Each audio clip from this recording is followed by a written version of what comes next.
Bonjour, un petit matin ensoleillé, ça donne du baume au cœur. Donc je vous fais une petite présentation de ma terrasse ce matin. Donc là, les astromères sont en fleurs et je peux vous dire que elles sont volumineuses. J'ai dû les attacher étant donné que nous avons eu beaucoup de pluie. Donc elles ont poussé, elles sont hautes. Alors ça pend un peu partout, mais j'aime bien voir les choses naturelles. Là, le pavot se termine, il a été très très beau. Le pavot se termine. Bon, il y a des arbustes qui ont passé la floraison, hein, mais ils sont en train de pousser. Alors c'est surtout les astromères que je vais vous présenter ce matin.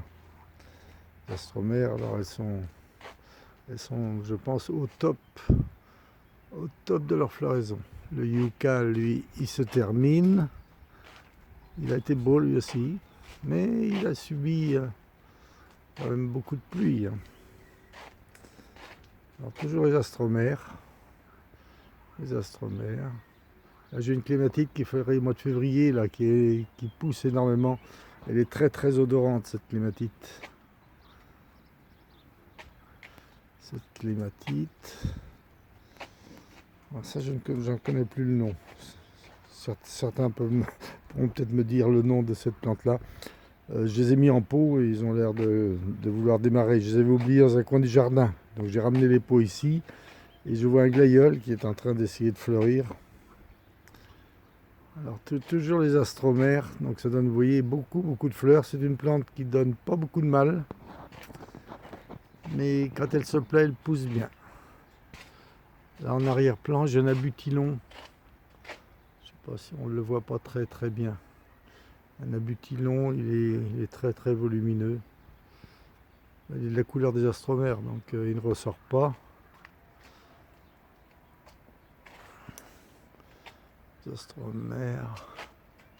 Là, j'ai un pois de senteur, ce sont des pois de senteur de forêt. Il en pousse un peu partout dans mon jardin.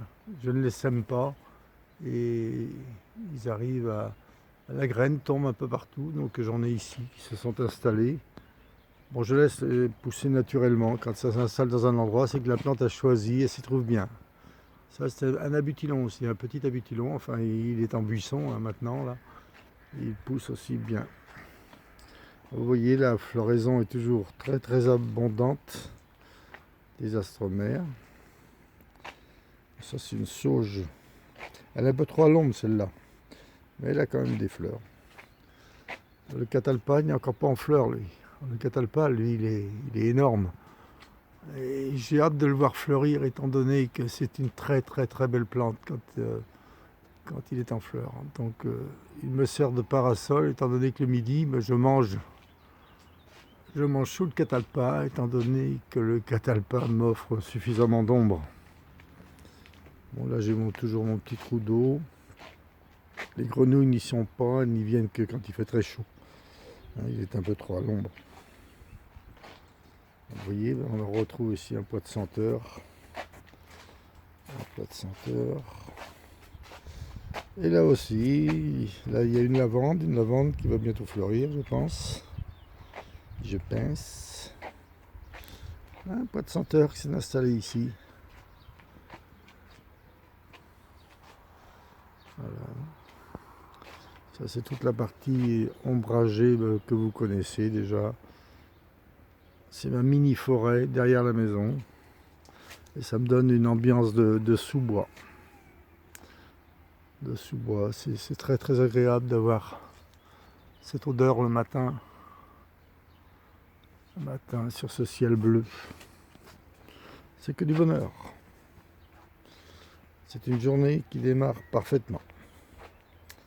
Bon, je termine par cette petite pensée.